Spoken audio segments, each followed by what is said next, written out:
So we can go ahead and we can say that we've got that. We also need to have this idea of a new item that we need to create to actually add one in there. So we'll go ahead and say that as well. So we'll go in here and we'll do this one a little bit differently. You'll see that this one is a class, and I kind of left this one like that on purpose. So we can say inject, right, and bring that from MobX. And now here we can see it a little bit differently with the decorator syntax, where we can inject that. Now that is a prop that is available in here.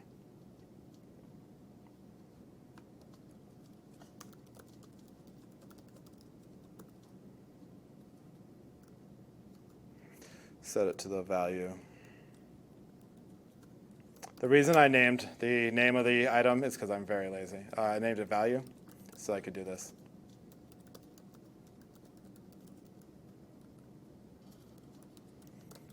Value in that case, because that's just going to be ephemeral state, right? Like as we said before, if the global state does not need a thing, don't store, like you don't need to store like every input field. These simple applications may have 1, 2, 3 input fields. I think a lot about kind of like the code editor and the design editor that we have. There are a lot of input fields. Not all of them matter to the global state, right? Some of them are temporary things that we're going to save. So you can still use regular React state in your component. And honestly, when it's only like kept in that state, you should. So here we'll say, we'll grab that on submit. Actually, we're just going to do it in here. We'll grab that value and we'll say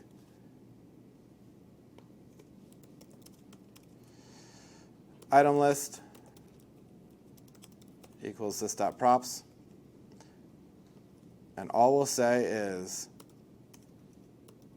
item list dot call add item. Does anyone remember? We can check. The perils of live coding, right?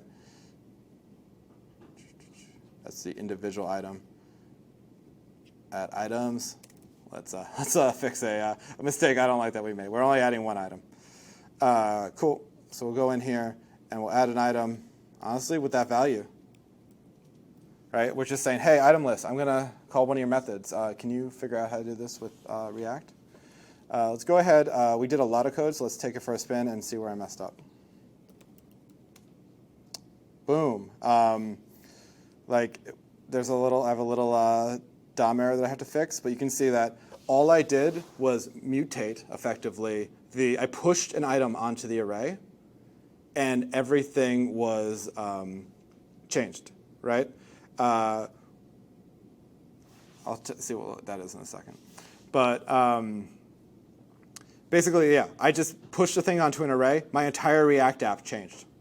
Right? I didn't have to do anything. My entire React app, other than this input field here, that is like just a temporary, like ephemeral new item thing, and I should clear that out afterwards. I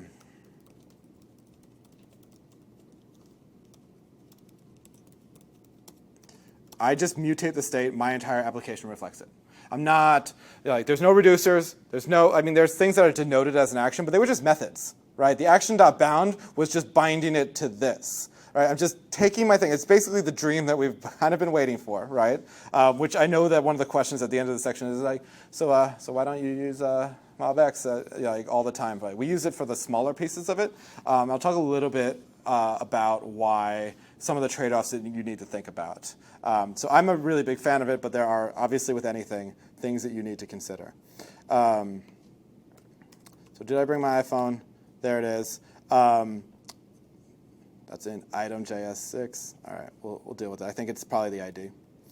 And what if we wanted to toggle one, right? So let's go into the actual item here, and we'll say that on change for this checkbox, I'm going to console log the item so I can deal with that error while I'm at it. We'll console log it, and we'll say, hey, item.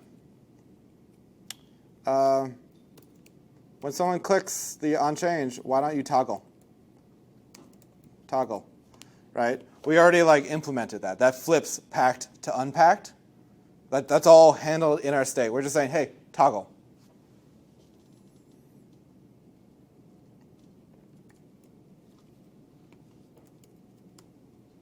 Boom. All right, let's deal with that. Cannot be property call of undefined. We did console log it. Oh, I know what it is. That is like literally probably referencing it. So let's take a look, and I'll deal with it momentarily. Our ID, I figured out what the issue was with that input field. In the actual item model, I just need to actually call unique ID. So that's step one. We'll deal with the second issue in a second. All right, still blowing up, but now my ID is at least correct. And you can see that it references the item store, which is great as well. So it's definitely our on change. Let's take a look.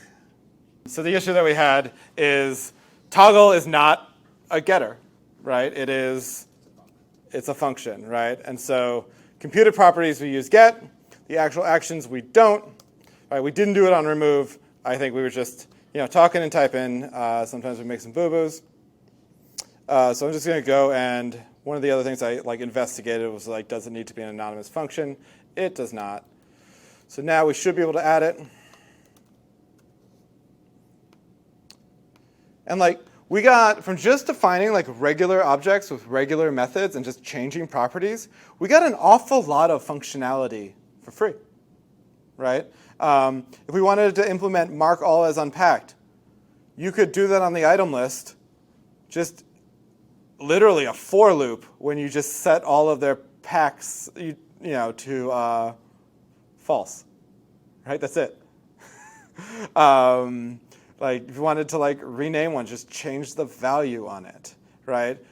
We saw that we can wire up these input fields when they change to just changing the packed filter and the unpacked filter. And we have computed arrays that will then be able to filter out that array, right? At this point, it is simply calling the rest of the methods that we implemented from React, which I'll kind of leave as an exercise for you. But all of the state management is handled really cleanly, I think, in our actual individual item, as well as this kind of item store or item list that we have that kind of manages the ability of adding one to the list, how it filters them, so on and so forth.